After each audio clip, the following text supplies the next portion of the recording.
formidable. Él se propone para ser el que encabece ese esfuerzo de unificación, pero de unificación en torno no a un partido organizado como tal, ni siquiera a un proyecto, en torno a su candidatura. Y bueno, pues tras la rebelión de Agua Prieta, tras la muerte siempre lamentable de Venustiano Carranza, que da lugar a un interesantísimo pequeño periodo presidencial, el interinato de Adolfo de la Huerta, que tiene como misión básica servirle en bandeja de plata el país al general Obregón. El gobierno de Obregón se caracteriza por haber restaurado, reestructurado, pues todo lo que se desarticuló durante los 10 años de la lucha armada. Pero creo que se hicieron cosas muy interesantes en este periodo.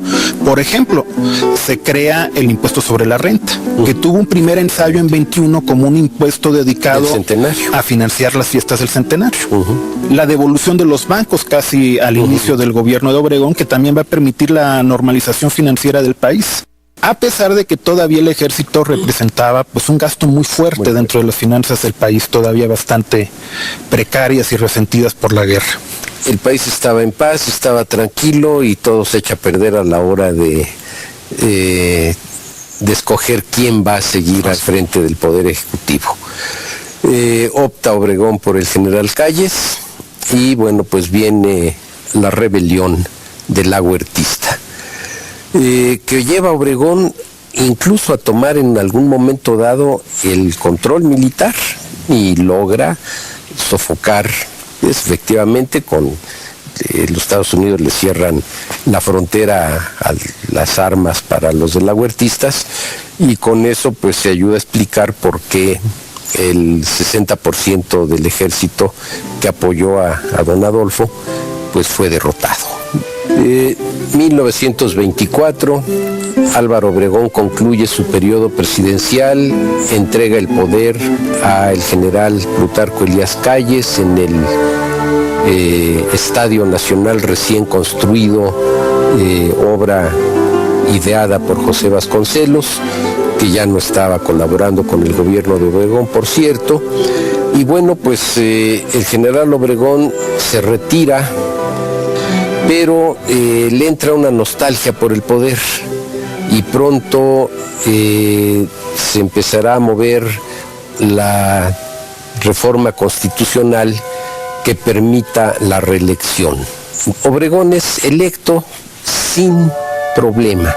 No olvidemos que en este periodo se está desarrollando la Guerra Cristera, se le adjudica a un grupo de simpatizantes católicos un atentado sucedido en Chapultepec contra el candidato, ya el presidente electo Obregón, que él pues muy valiente en la tarde va a los toros y se exhibe públicamente, porque había sido en domingo. Y bueno, el chivo expiatorio será justamente el padre Agustín Pro, que es el que paga con su vida ese atentado que sufrió Obregón, que fue el primero. Vendrá otro que será el definitivo. Finalmente, pues es un fanático que le quita la vida y que queda pues muy a propósito de todos aquellos que ya no querían que viviera Obregón. Entre ellos, todos aquellos que tenían que ver con alguna conspiración en marcha, pero que se diría que venturosamente para ellos fue este individuo, actuando de motu propio, que le quita la vida a Obregón. En la política, Álvaro Obregón vino a ser una especie de el gran crisol que integró, pero que después se desintegró y que la literatura da cuenta perfecta de este proceso de desintegración. Es decir, con la vida y la trayectoria de Obregón, parece que alguien la escribió previamente, parece el esbozo de un texto y justamente con la muerte llega al punto final. Yo les agradezco mucho a Leonardo Lomelí, a Víctor Díaz Arciniega, a Pedro Castro, todo lo que han contribuido para este programa y desde luego al público la atención que nos ha dispensado. Muchas gracias. Muchas gracias.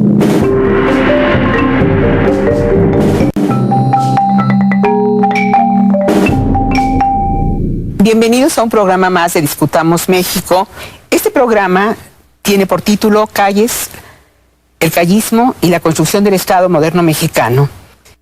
Calles es un personaje que va a romper con los cánones que se esperaban de un revolucionario, digamos, de segunda línea.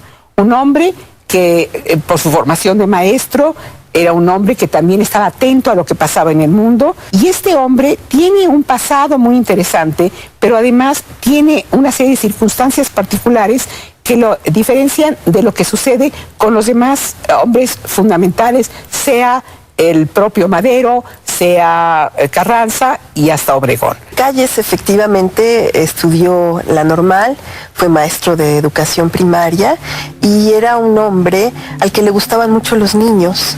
Tuvo una familia muy numerosa y para él la educación era muy importante. Nació en Guaymas, vivió en Sonora, estalló la revolución y se unió de inmediato a las tropas maderistas y después ocupó varios cargos importantes durante la revolución. Fue desde luego militar, aunque nunca un militar muy destacado, y también fue ministro de Venustiano Carranza, fue secretario y también fue secretario de Gobernación con Obregón. Entonces era un hombre que conocía pues a los principales caudillos de la época y que estaba al tanto de las grandes discusiones que se estaban dando en ese momento. Yo creo que Calles tiene una serie de características muy importantes, sobre todo por el grupo que lo rodea y esta creación de una especie de élite política que se va a ir conformando desde los primeros momentos de su gobierno. Yo veo a Plutarco Elías Calles como un hombre muy interesante.